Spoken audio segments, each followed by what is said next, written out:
production agricole a été créée en 1978 par ma grand-mère qui gérait une importante verrerie qui est aujourd'hui principalement une verrerie industrielle dans l'est de la France, la verrerie de La Rochère. Moi, j'ai repris cette verrerie à la suite de ma mère en 2012.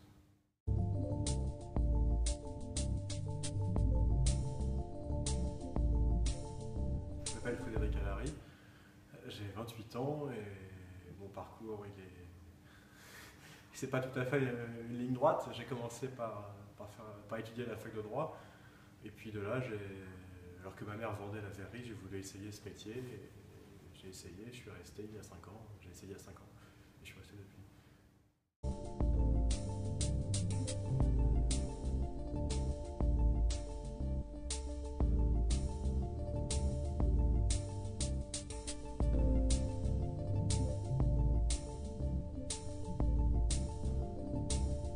Le verre est principalement constitué de silice, en moyenne à 70%, à laquelle on ajoute des carbonates de soude, de potasse, de chaux et encore d'autres produits mais en très petite quantité.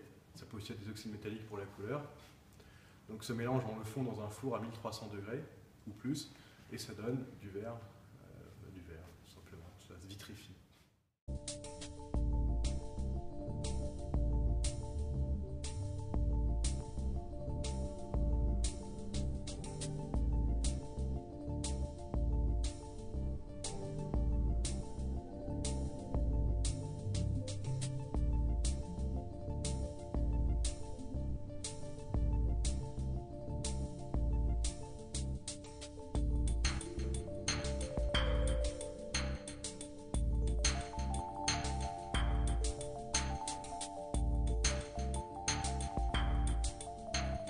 En fait, notre passion, déjà, on travaille en public au quotidien, donc ça permet à beaucoup de gens de découvrir notre métier, simplement en visitant notre atelier. Et puis on accueille des stagiaires, on accueille des apprentis, voilà, on est ouvert.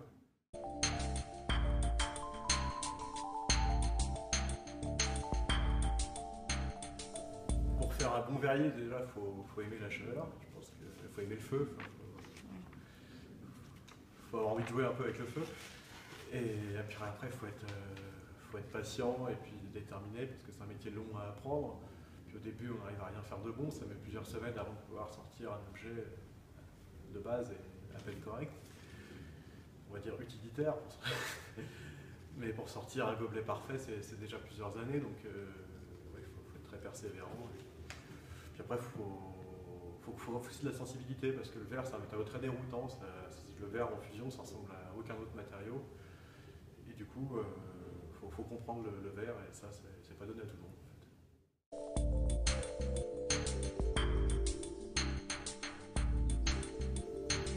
La fabrication d'une pièce, elle dépend de la pièce. Il y a différents types de fabrication. On fait des pièces soufflées, pas soufflées, mais on va dire que pour résumer, une pièce soufflée, de manière générale, on commence par cueillir le verre avec la canne dans le four, on prélève la quantité nécessaire, après on appose la couleur, si c'est une pièce colorée, après on recouvre une nouvelle couche de verre incolore, parce que dans le four en fusion il n'y a que du verre incolore, et après on souffle la pièce et on lui donne forme. Donc soit on lui donne forme à la main, soit on lui donne forme à l'aide d'un moule. Et après, une fois que la pièce est soufflée, on peut, après, bon, ça va dire un peu plus. En rentrant dans le détail, une fois que la pièce est soufflée, on la reprend par le fond, souvent, avec ce qu'on appelle le ponti, pour pouvoir travailler l'ouverture et terminer la pièce.